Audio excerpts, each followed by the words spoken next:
नमस्कार, मी दिव्या हुरकट. साम संजीवनी आमच्या विशेष कार्यक्रमात तुम्हा सगळ्यांचं स्वागत. आज आपण चर्चा करणार आहोत पाईल्स आणि फिशर या विषयावर आणि आपल्याला मार्गदर्शन करणार आहेत डॉक्टर सचिन देवरे सर. आपण सरांचं स्वागत करूया. सर, कार्यक्रमात मनापासून स्वागत आहे. नमस्कार. चर्चेला सुरुवात करायची, मात्र त्याआधी आपण सरांची थोडक्यात ओळख करून घेऊयात. डॉक्टर सचिन देवरे हे नाशिक येथे कार्यरत असून आज उत्तर महाराष्ट्रातील अग्रगण्य शल्य विशारदांमध्ये डॉक्टर सचिन देवरे यांचे नाव घेतले जाते. तळेगाव पुणे येथील मायमर मेडिकल कॉलेज येथे MBBS केल्यानंतर मुंबईतील ब्रिच कँडी हॉस्पिटलमध्ये भारतातील अग्रगण्य शल्य विशारदांच्या मार्गदर्शनाखाली त्यांनी जनरल व लॅप्रोस्कोपिक सर्जरीचे प्रशिक्षण घेतले. तसेच त्यांनी Bombay hospital, JJ hospital, Bhagwati hospital, sir HN hospital या ठिकाणी सेवा देत विविध तज्ज्ञांकडून सर्जरीचे कौशल्य आत्मसात करून घेतले. त्यानंतर त्यांनी हॉली क्रॉस हॉस्पिटल मेघालय आणि सेंट लुक्स हॉस्पिटल येथे कार्यभार सांभाळला. सुमारे 8 वर्षांपासून ते नाशिकमध्ये कार्यरत असून सरू हॉस्पिटल मुंबई नाका, निम्स हॉस्पिटल गंगापूर रोड आणि सिम्स हॉस्पिटल बागलाण सटाणा यांचे ते संचालक आहेत. तसेच नाशिकमधील अनेक हॉस्पिटल्समध्ये ते प्रमुख सर्जन म्हणून देखील कार्यरत आहेत. सर्जरीमध्ये प्रतिष्ठित आणि मानाच्या अनेक पदव्या आणि फेलोशिप त्यांनी संपादन केले आहेत. लॅप्रोस्कोपिक सर्जरी, लेझर सर्जरी आणि एंडोस्कोपी यामध्ये डॉक्टर देवरे यांचे विशेष प्रावीण्य असून त्यासाठी लागणारे जागतिक दर्जाचे सर्वोत्तम तंत्रज्ञान त्यांनी आपल्या भागात उपलब्ध करून दिले आहे. भारताकडून आफ्रिकेत मॉडर्न सर्जरीचा प्रचार आणि आढावा घेण्यासाठी डॉक्टर देवरे हे जनरल व लॅप्रोस्कोपिक सर्जन म्हणून गेले होते. कमी वेळात त्यांनी हजारो रुग्णांवर यशस्वी शस्त्रक्रिया करत त्यांना नवसंजीवनी दिली आहे. यात भारताबाहेरील म्हणजेच America, Germany, Gulf, Kenya, Tanzania, England येथील रुग्णांचाही समावेश आहे. डॉक्टर सचिन देवरे यांना अनेकानेक पुरस्कारांनी गौरवण्यात आले आहे. हर्निया, पित्ताशयातील खडे, विविध गाठी, मूळव्याध म्हणजेच पाईल्स, पिलोनायडल सायनस, फिस्टुला म्हणजेच भगंदर यासारख्या आजारांवर त्यांनी विशेष अभ्यास करून अनेकानेक लेख विविध वृत्तपत्रात लिहिले आहेत. तसेच जागतिक दर्जाच्या सगळ्याच उपचार पद्धती आपल्या रुग्णांसाठी उपलब्ध करून दिलेल्या आहेत. जगातील सर्वोत्तम लेझर आणि लॅप्रोस्कोपिक तंत्रज्ञानाद्वारे त्यांनी अनेक गुंतागुंतीच्या आणि आव्हानात्मक शस्त्रक्रिया करून रुग्णांना कायमचे बरे केले आहे. लवकरच पुणे आणि ठाणे येथे क्लिनिक सुरू करून तेथील रुग्णांनाही थेट सेवा पुरवण्याचा त्यांचा मानस आहे. चला तर मग आजच्या चर्चेला सुरुवात करूया. सर, पुन्हा एकदा कार्यक्रमात स्वागत आहे. सर्वात आधी एक बेसिक प्रश्न मला विचारायचा आहे सर. साधारण जे अनेक जण आहे, बहुतेक जण आहे, त्यांना असं वाटतं की फिस्टुला आणि पाईल्स किंवा फिशर पाईल्स हे एकच आहे, म्हणजे यातला फरक नेमका माहिती नाहीये. तर ते नेमकं काय आहे आधी ते जाणून घ्यायचं आहे. खरं तर कुठल्याही रुग्णाला शौचाच्या जागेवर काही त्रास झाला तर त्याला पाईल्स झाला असं वाटतं किंवा प्रत्येकाला असेच समज असते की पाईल्सचा त्रास होतो आहे. परंतु हे जाणून घेणं खूप गरजेचं आहे की पाईल्स आणि फिशर ह्या दोन वेगवेगळ्या गोष्टी आहेत.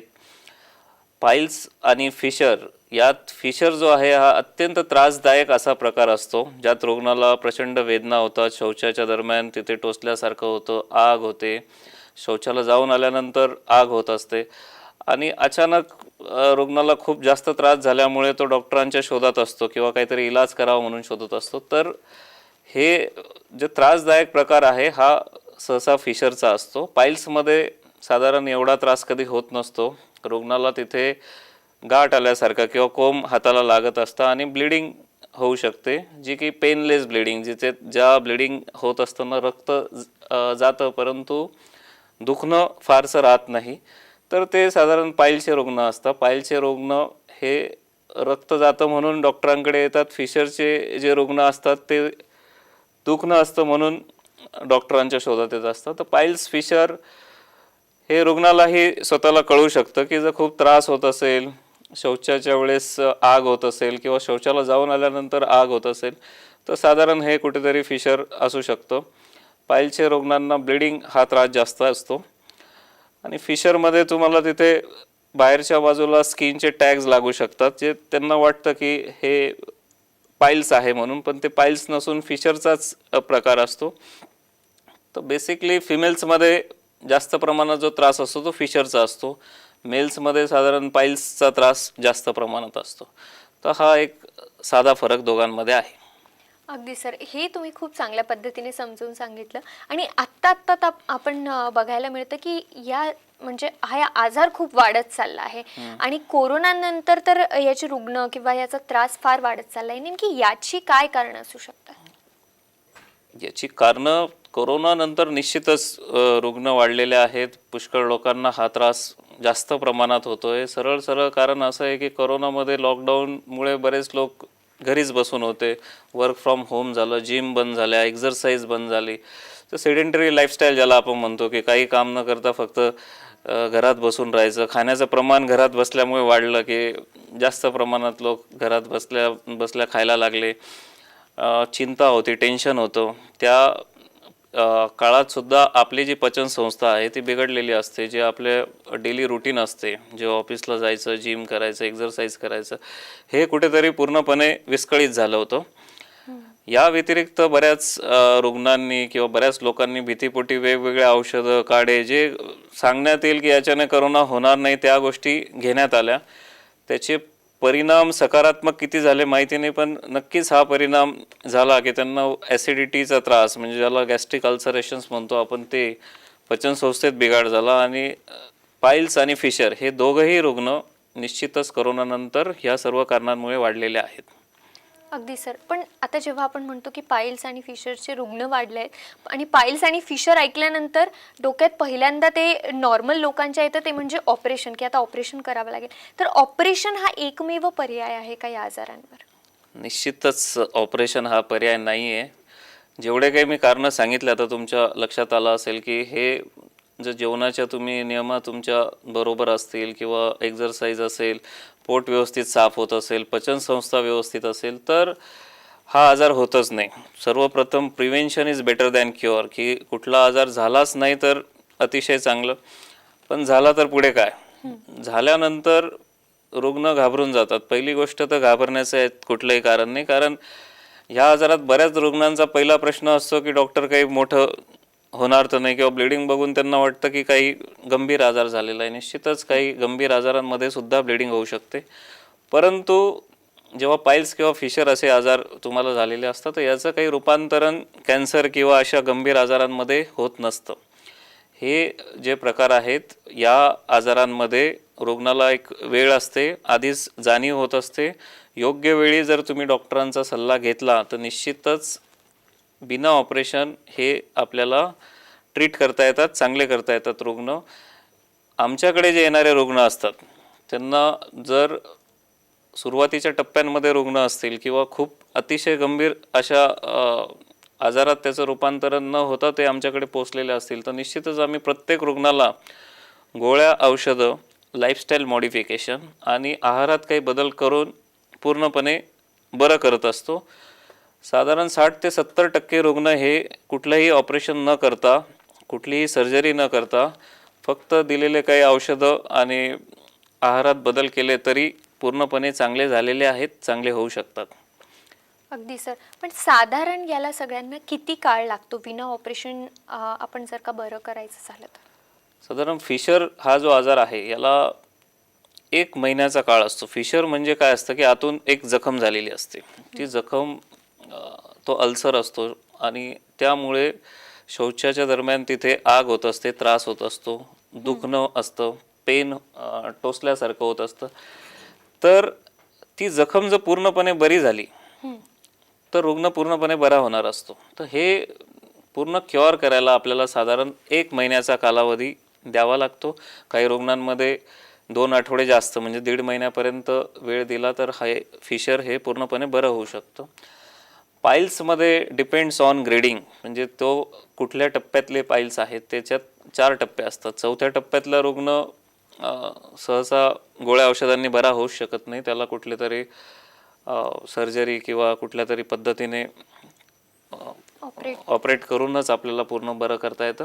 परंतु इतर जे रुग्ण आहेत त्यांनाही 2 ते 3 महिन्याच्या कालावधीत ते पाईल्स कमी होऊ शकतात. अच्छा, मग सर सर्जरी किंवा ऑपरेशन करायची गरज पडलीच तर मग त्यात काय पर्याय आहे आणि त्यात चांगल्यात चांगला पर्याय म्हणजे सेफेस्ट पर्याय आपण ज्याला म्हणू तो काय? सर्जरीची गरज पडली तर त्याला पुष्कळ सारे पर्याय आहेत. म्हणजे पाईल्सचे पर्याय वेगळे, फिशरचे पर्याय वेगळे आहेत आणि जगभरात पुष्कळ साऱ्या मेथडने हे चांगले केले जातात. म्हणजे फक्त एकच पर्याय असं नाही की बरेच लोक असे कॉल्स येतात की आम्हाला इंजेक्शन पाहिजे, आम्हाला लेझरनेस करून द्या. तर तुमचा आजार कुठला आजार आहे, पाईल्स आहे, फिशर आहे आणि तो कुठल्या टप्प्यात आहे, त्यानुसार वेगवेगळे पर्याय असतात. काही पर्याय काही आजारात लागू होतात, काही आजारात लागू होत नाही. तर कुठला पर्याय योग्य असं याचं उत्तर देता येणार नाही. पण तुम्ही ग्रेडिंगनुसार जर म्हटले तर नक्कीच लेझर हा सध्या जो चालू आहे, सर्वात मॉडर्न तंत्रज्ञान आपण त्याला म्हणू, लेझरने निश्चितच कमीत कमी पेन, कमीत कमी रक्तस्राव, कमी वेळात सर्जरी, इवन पेशंट कमी सर्जरीनंतर लवकर आपल्या कामाला पूर्ववत कार्य सुरू करू शकतो. लेझर हा पर्याय निश्चितच चांगला आहे. पण त्या व्यतिरिक्त बँडिंग आहे, स्टेपलर हिमोरेक्टोमी आहे, त्यानंतर इंजेक्शन आपण देऊ शकतो. फिशरमध्ये पण लेझरचा पर्याय आहे किंवा एक लॅटरल स्पिंक्टोटॉमी आपण ओपन मेथडने सुद्धा करू शकतो. तर अशा पुष्कळ मेथड आहेत. पेशंटचं वय किती, त्याचा फिटनेस कसा आहे, पेशंटला कुठल्या टप्प्यात त्याचा आजार आहे, यानुसार आपण योग्य ती मेथड निवडायची असते आणि त्यानुसारच त्याचा उपचार करायचा असतो. पेशंटने सांगितलं म्हणून किंवा फक्त ऐकून लेझर चांगलं आहे म्हणून प्रत्येकाला लेझर लागू होईलच असंही नसतं. अच्छा सर, तुमच्यासोबत कधी असं झालंय का, म्हणजे अशा केसेस आल्या आहेत का की फर्स्ट स्टेजला असताना त्यांनी दाखवलं असतं तर मे बी ते खूप लवकर क्लिअर झालं असतं, पण काही म्हणजे लाज असेल किंवा काही पण दुसऱ्या गोष्टीनुसार ते स्टेजेस वाढल्यात आणि त्यानंतर ते लेट झाल्यामुळे त्या ऑपरेशनला किंवा त्या प्रोसेसला लेट झालंय? नक्कीच, म्हणजे हे तर फारच रुटीन आहे हे जे तुम्ही विचारलं. कारण दोघं टाईपचे रुग्ण असतात. काही खूपच इझिली घेतात की होईल होईल बरं, किंवा दुर्लक्ष करतात, किंवा भौगोलिक कारणामुळे ते लांब राहत असतील शहरापासून, डॉक्टर्स नसतील अवेलेबल, तज्ज्ञ. तर किंवा एक प्रॉब्लेम असा आहे की खूपच तुम्ही कुठे जाल तर ॲडव्हर्टाईज लावलेली असते. ह्या विषयात बऱ्यापैकी उदासीनता दिसून आलेली आहे की मूळव्याध, भगंदर याचे डॉक्टर्स असतात, ते कुठेतरी त्यांना दाखवून देतात. त्यातले बरेच अशिक्षित लोकही असतात जे याचे उपचार करत असतात. तर लोकांचा कल खेडेगावात किंवा ग्रामीण भागात त्यांच्याकडे जास्त असतो. तर कदाचित तिथे ट्रीटमेंट घेऊन थोडा उशीर झाला तर गंभीर त्याच्या समस्या होऊन नंतर रुग्ण आमच्याकडे येतात. अदरवाईज दोन कॅटेगरीत जे रुग्ण आहेत, एक असे असतात की ज्यांना आधीपासून थोडा त्रास झाला की लगेच डॉक्टरला येऊन दाखवतात. त्यांचं तर एक आठवड्यात पण सगळं काही चांगलं होतं. काही असे असतात की खूप जास्त अंगावर काढतो, आपण म्हणतो, अंगावर काढत येतात आणि खूप जास्त त्रास होतो तेव्हा आमच्याकडे पोचतात. निश्चितच ॲडव्हान्स स्टेजला ते गेलेले असतात आणि तेव्हा गोळ्या औषधांचा परिणाम कमी होणार असतो आणि सर्जरीचे डिसिजन त्या रुग्णांमध्ये आम्हाला घ्यावा लागतो. अगदी खूप छान असं मार्गदर्शन खरं तर सर आपल्याला करतायत. तुम्हाला असा काहीही त्रास असेल किंवा असे काहीही सिम्पटम्स जाणवत असतील तर नक्कीच तुम्हाला तज्ज्ञांचा सल्ला घेणं खूप आवश्यक आहे. त्यासाठी तुम्हाला स्क्रीनवरती सध्या सरांचे नंबर्स दिसत आहेत, ते तुम्ही आवर्जून नोट करून घ्या. सरांना संपर्क करा आणि त्यांचा सल्ला घ्या. कारण जसं आत्ता सरांनी सांगितलं की स्टेजेस वाढले किंवा तुम्ही ते अंगावर काढलं त्यानंतर ही प्रोसिजर खूप डिफिकल्ट होत जाते आणि त्यासाठी आधीच precaution is better than cure, जसं सरांनी आधी सांगितलेलं आहे ते आपण करून बघूयात. आणि असं काहीही जाणवत असेल तर नक्कीच लगेच तज्ज्ञांचा सल्ला घ्या. साम संजीवनीमध्ये एक छोटासा ब्रेक घेऊन मी लगेच परत येते. पाहत रहा साम टीव्ही.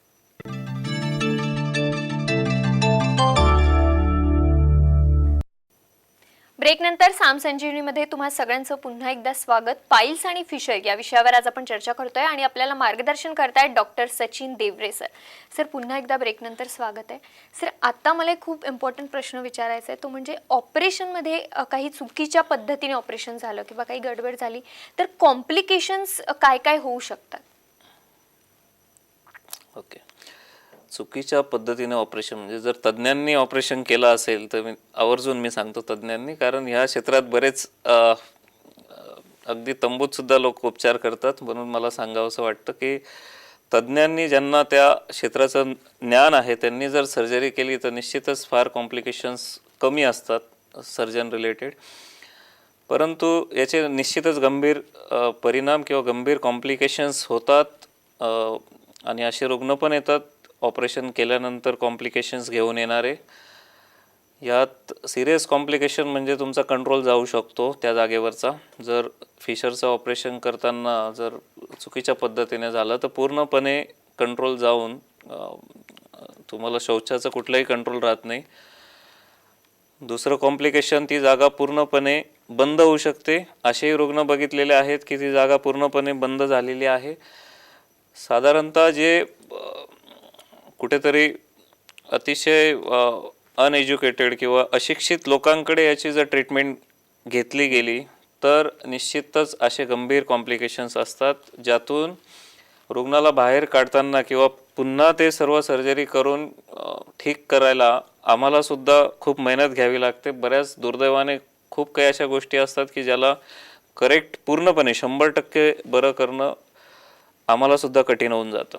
तर निश्चितच जर चांगल्या व्यक्तीने किंवा क्वालिफाईड सर्जनने जर सर्जरी केली नाही तर निश्चितच गंभीर असे कॉम्प्लिकेशन्स त्याच्यातून होऊ शकतात. पायल्सच्या रुग्णात म्हणाल तर ब्लिडिंग चालू होऊ शकते. असेही रुग्ण असतात की दुपारी सर्जरी केली आणि रात्री आमच्याकडे आले की दुपारपासून ब्लिडिंग थांबतच नाही आहे.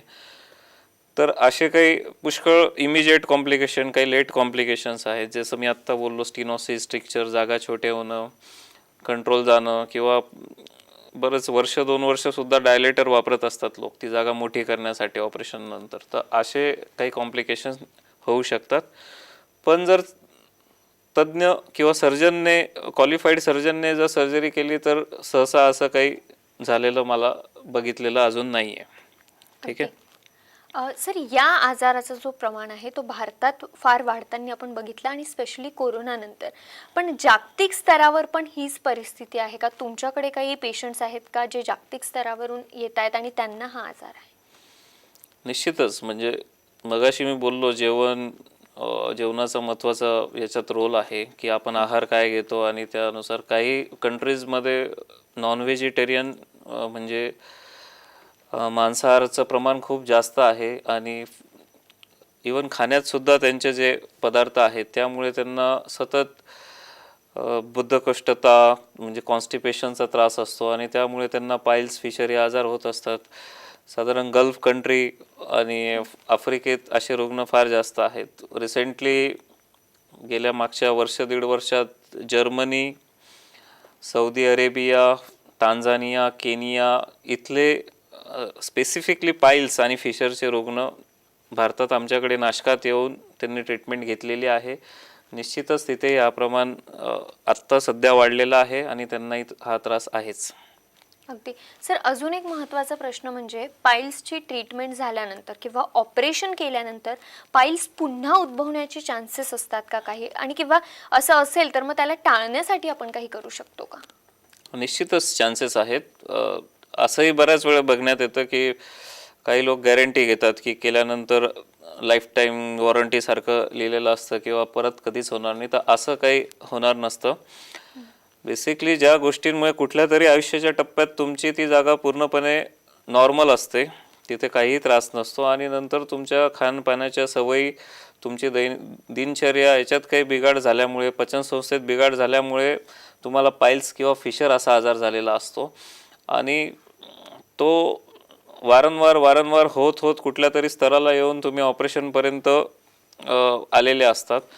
तर ऑपरेशन केल्यानंतर ती जागा पूर्णपणे नॉर्मल आधीसारखी करून दिली जाते, आणि तिथून ते नॉर्मल सांभाळण्याचं जे काम आहे ते पेशंटचं असतं.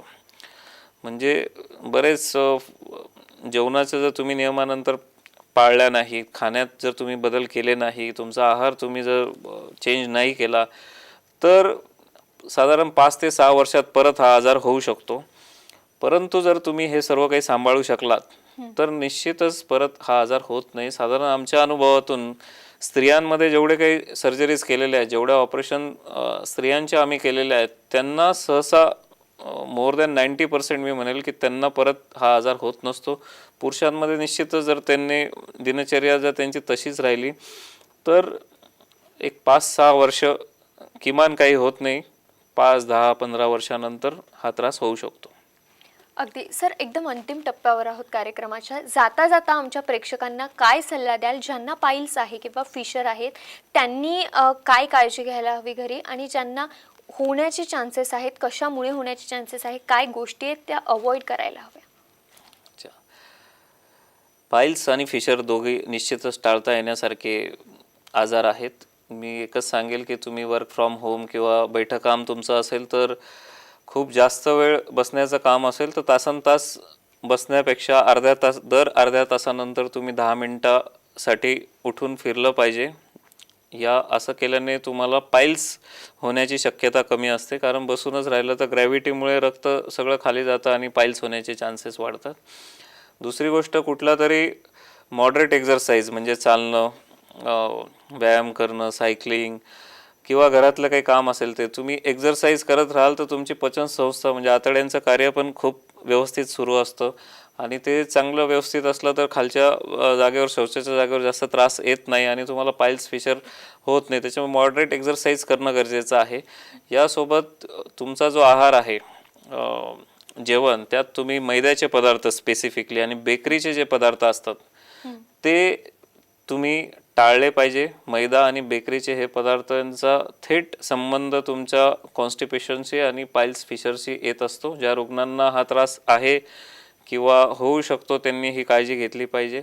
आहारात सलाड ज्याला म्हणतो आपण, हिरव्या पालेभाज्या, काकडी, टमाटा, गाजर हे यांचं प्रमाण वाढलं पाहिजे. फळांचा समावेश केला गेला पाहिजे. खूप रुग्णांना भीती वाटते की पपई खाल्ल्याने ती गरम असेल वगैरे, तर ही समजूत आहे. फक्त पपईसारखे जे फळं आहे त्याच्याने तुमचं पोट साफ होण्यास मदत होते. तर पपई, चिकू, केळी अशा फळांचा तुम्ही तुमच्या आहारात समावेश केला पाहिजे. अगदी खूप छान असं मार्गदर्शन खरं तर सर तुम्ही देताय. संबंधित प्रश्न जे आहेत या आजारासंबंधित ते सगळे मी सरांना विचारण्याचा प्रयत्न केला आहे, पण तरीही तुमच्या मनात काही शंका असतील, काही प्रश्न असतील तर त्यासाठी सध्या तुम्हाला स्क्रीनवरती जे नंबर दिसत आहेत ते तुम्ही आवर्जून नोट करून घ्या. सरांना तुम्ही संपर्क करू शकता किंवा सरांची अपॉइंटमेंट घ्या आणि सरांचं प्रत्यक्ष मार्गदर्शन घ्या. म्हणजे पाईल्स किंवा फिशर या संबंधित तुम्हाला काहीही प्रश्न असतील तर नक्कीच त्या शंकांचं निरसन सर करतील. सर, तुम्ही त्याला खूप छान असं मार्गदर्शन आम्हाला आणि आमच्या प्रेक्षकांना दिलं, त्यासाठी मनापासून आभार. धन्यवाद. साम संजीवनी या कार्यक्रमात आज वेळ होते इथेच थांबण्याची, मात्र तुम्ही कुठेही जाऊ नका. ताज्या बातम्यांसाठी पाहत रहा साम टीव्ही.